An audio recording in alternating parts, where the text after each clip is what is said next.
दूर किसी जंगल में कालू कौवा और मीनू चिड़िया रहते थे। मीनू चिड़िया और कालू कौवा आपस में बहुत अच्छे दोस्त थे। कालू कौवी, कल मैंने तुम्हारे घर भोजन बनाकर भेजा था, तुम्हें कैसा लगा भोजन?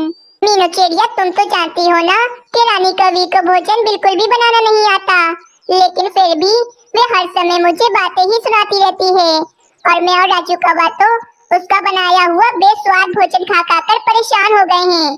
वो तो अच्छा हुआ कि कल तुमने स्वादिष्ट भोजन बनाकर भेज दिया।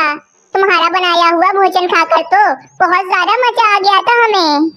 हाँ कालू कौवी, ये बात तो तुमने बिल्कुल ठीक कही।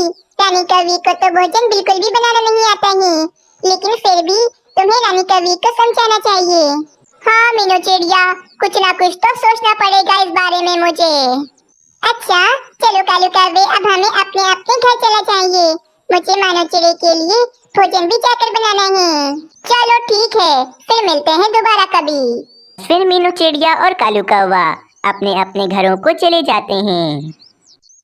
अरे अरे कालू कौवी, वो देखो, वहाँ उस पेड़ के नीचे किसी नन्ही चिड़िया को बांधा हुआ है। फिर मीनू चिड़िया और कालू कौवा उस नन्ही सी चिड़िया के पास जाते हैं और उसे पेड़ से खोल देते हैं।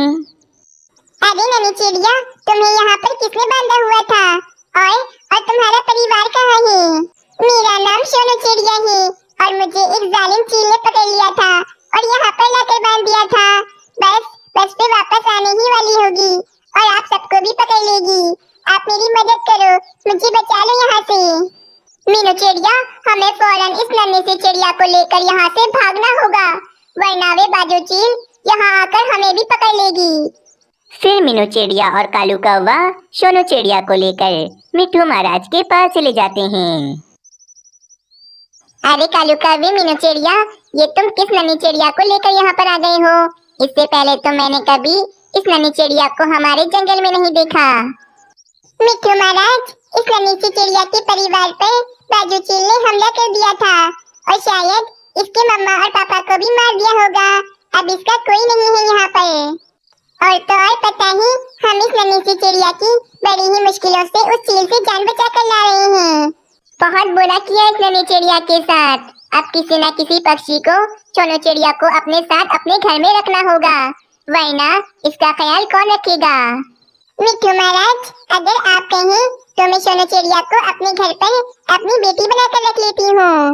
नहीं मीनू चिड़िया, तुम तो वैसे भी बहुत गरीब हो और तुम्हारा तो एक बेटा भी है ना। तुम उसके लिए इतनी मुश्किल से भोजन ढूंढती हो, तो इस बेचारी नन्ही चिड़िया के लिए भोजन कहाँ से ढूंढोगी? मिट्ठू महाराज, मैं सोनू चिड़िया को अपने घर पर रख सकता हूँ और इसका बहुत अच्छे से ख्याल भी रखूंगा मैं। चलो ठीक है कालू कौवे, तुम रख लो सोनू चिड़िया को अपने घर पर अपने साथ। बस फिर कुछ देर के बाद कालू कौवा सोनू चिड़िया को लेकर अपने साथ अपने घर पर आ जाता है। अरे रे कालू जी, ये आप किस चिड़िया की बेटी को उठाकर हमारे घर ले आए हैं? रानी, इसका नाम सोनू चिड़िया है और शायद इसके माँ बाबा मर चुके हैं, इसीलिए मिट्ठू महाराज ने इसकी जिम्मेदारी मुझे सौंप दी है। अब ये चिड़िया हमेशा मेरे साथ मेरी बेटी बनकर रहेगी। क्या एक चिड़िया की बेटी मेरी बेटी बनेगी? नहीं नहीं कालू जी, मैं इस चिड़िया की बेटी को अपने घर पर नहीं रख सकती हूँ। चुप करो रानी, चुप करो, बिल्कुल भी एहसास नहीं है तुम्हें। अगर हम इसे नहीं रखेंगे तो बेचारी ये नन्ही चिड़िया कहाँ जाएगी? मैं कुछ नहीं जानती, बस हमें इस अनाथ चिड़िया की जिम्मेदारी नहीं उठानी है। बस रानी, मैं तुम्हारी एक बात नहीं सुनूंगा। ये नन्ही चिड़िया हमारे घर पर ही रहेगी और हाँ, तुम इसका अच्छे से ख्याल रखोगी। अगर तुमने इसका अच्छे से ख्याल ना रखा तो मुझसे बुरा कोई नहीं होगा। फिर रात हो जाती है। रानी कौवी कालू कौवे के सामने सोनू चिड़िया के साथ बहुत अच्छा बर्ताव कर रही होती है।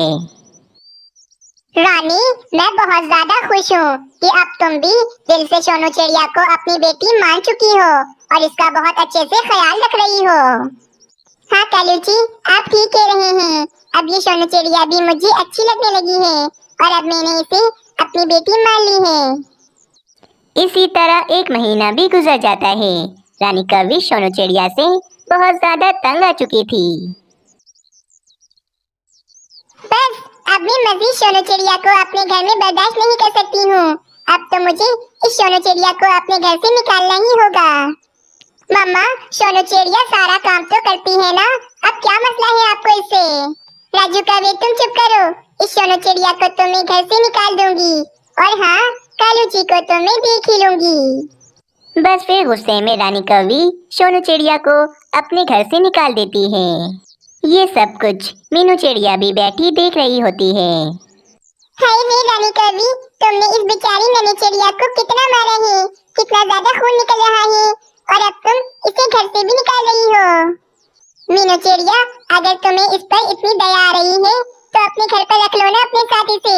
मैं तो अब इसे अपने घर में कभी नहीं रखूंगी। तुम बहुत बुरी हो रानी कवि, तुमने बिल्कुल भी अच्छा नहीं किया, परंतु अभी सोनू चिड़िया को मैं अपने साथ अपने घर पर रखूंगी।